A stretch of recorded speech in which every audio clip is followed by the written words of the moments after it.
Adon. ICOMI first, the headlines. INEC presents certificate of return to Adeleke. South Africa court to summon president over probe in robbery allegation. Sri Lanka elects former prime minister as new president. Now the news in full. Not less than 262 members of the first batch of Oyo State Muslim pilgrims that took part in the 2022 Hajj pilgrimage returned. The Commissioner for Information, Culture and Tourism, Wasiu Olatuboso, disclosed this in a statement today. Recall that the first batch of the pilgrims from the state, including the head of service, Alaja Ololade Agbola, the Executive Secretary, Primary Healthcare Board, Dr. Muhyiddin Olatuji, among other government officials, left Ibadan for the Holy Lands on Saturday, the 21st of May 2022. The pilgrims are expected to return to the country later. The Independent National Electoral Commission, INEC, has today presented the certificate of return to Osun State Governor-elect Senator Ademola Adeleke. The INEC National Commissioner supervising Osun, Ogun and Oyo State, Professor Kunle Ajayi, presented the certificate to Senator Adeleke and the Deputy Governor-elect Prince Kola Adewusi about 72 hours after Adeleke was declared the winner of the Saturday, July 16 poll. Adeleke, in his acceptance speech at a brief ceremony held at Osun INEC head office in Osogbo, dedicated his victory at the poll to the memory of his late elder brother, Senator Isiaka Adeleke, and the people of Osun State. On the foreign scene, the health authorities in Ghana have discharged 39 out of the 98 people who had been in isolation after coming into contact with one of the two people who died after contracting the Marburg virus. Those discharged have completed the 21-day isolation period and did not show any symptoms. Once the second of the two men who died has been buried, the country will have to wait for 42 days without a new case to declare that the outbreak is over. Recall that Ghana declared an outbreak of the Marburg virus after a confirmation by a WHO partner laboratory in Senegal, and there have been concerns over how the two patients were handled by medical personnel in terms of infection prevention and control measures.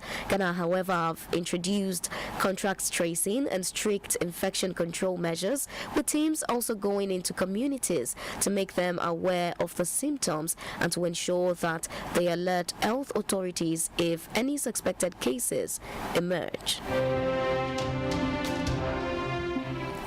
South Africa's acting public prosecutor has announced that President Cyril Ramaphosa will be summoned to answer questions about the robbery at his game farm in 2022, in which $4 million is alleged to have been stolen. Mr. Ramaphosa missed the July 18th deadline to reply the country's corruption agency, which had in June opened the probe over potential breaches of the Executive Ethics Code after Mr. Ramaphosa was accused of bribing burglars to keep quiet. Questions are being asked as to why he might have had that much cash stored at a personal property. Togolese Foreign Minister Robert Duzi met with Ivorian officials in Abidjan to discuss the 49 Ivorian soldiers who were arrested in Mali earlier this month. It could be recalled that the soldiers were arrested on arrival in Bamako on suspicion of being mercenaries, although Ivory Coast insists the troops were there to support the United Nations mission known as MINUSMA under an agreed contract between the two countries.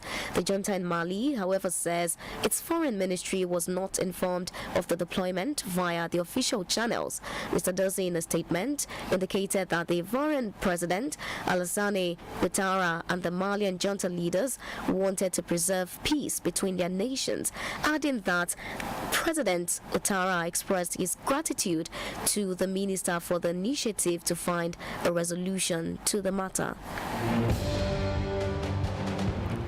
You are listening to the Global News on Soul 95.7 FM or Bari Lagos Ibadan Expressway, Ibadan. We'll take a breather now. The news resumes shortly. Please stay tuned. Security is everyone's responsibility, so be security conscious always. A message from Soul 95.7 FM or Bari Lagos Ibadan Expressway, Ibadan.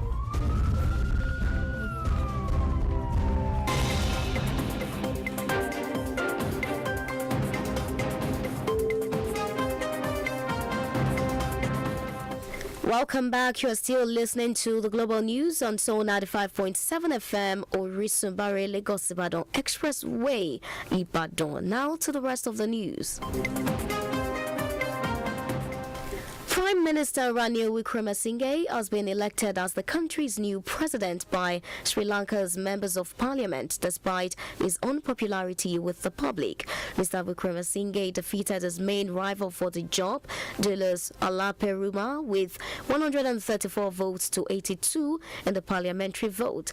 Recall that Sri Lanka's ex-president Gotabaya Rajapaksa fled the country last week to the Maldives and then Singapore after thousands of protesters stormed his presidential residences and other government buildings calling for his resignation. The protesters, who also called for the resignation of Mr. Wickremesinghe, burnt down his private home and also stormed his prime ministerial office in Colombo in demonstrations against his leadership.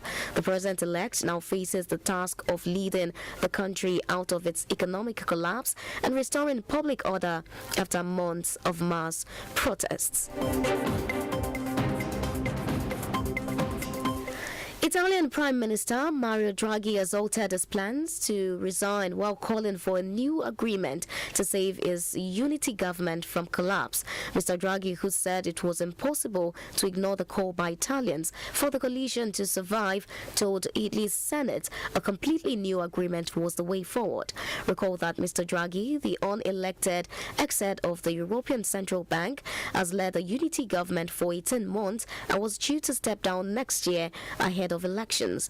However, he tendered his resignation last Thursday when a key member of his broad unity coalition pulled out of a confidence vote over policy disagreements and triggered a political crisis.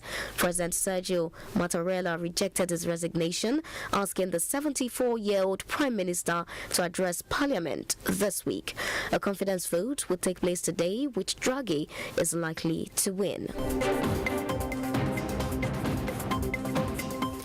7 China authorities have apologized for breaking into the homes of people in an apartment complex in Liwan district due to the nation's heavy-handed COVID-19 virus prevention measures that have sparked a rare public backlash. It was gathered that officers had forced their way into 84 homes in an effort to find any close contact hiding inside and disinfect the rooms. There are several reports of similar actions around China, and in some, doors have been broken down and residents threatened with punishment even when they tested negative for the virus. The Liwan district government apologized, describing the behavior as oversimplified and violent, adding that an investigation has been launched and relevant people will be severely punished. China's leadership has maintained its zero-COVID strategy despite the disruption to the lives of residents who are subjected to regular testing and quarantines and mounting economic costs. To end the news, a brief recap of our top stories. INEC presents certificate of return to Adeleke. South Africa court to summon president over probe in robbery allegation. Sri Lanka elects former prime minister as new president. For comments, suggestions, or breaking news, you can reach us on 091-5222-2957 or 091-5555-5957. You can also follow our social media platforms on Facebook at Soul 95.7 FM and on Instagram at Soul 95.7 FM.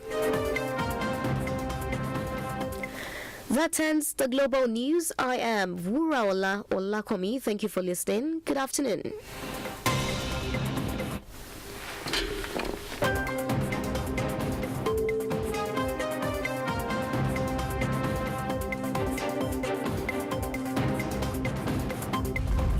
know say inspiration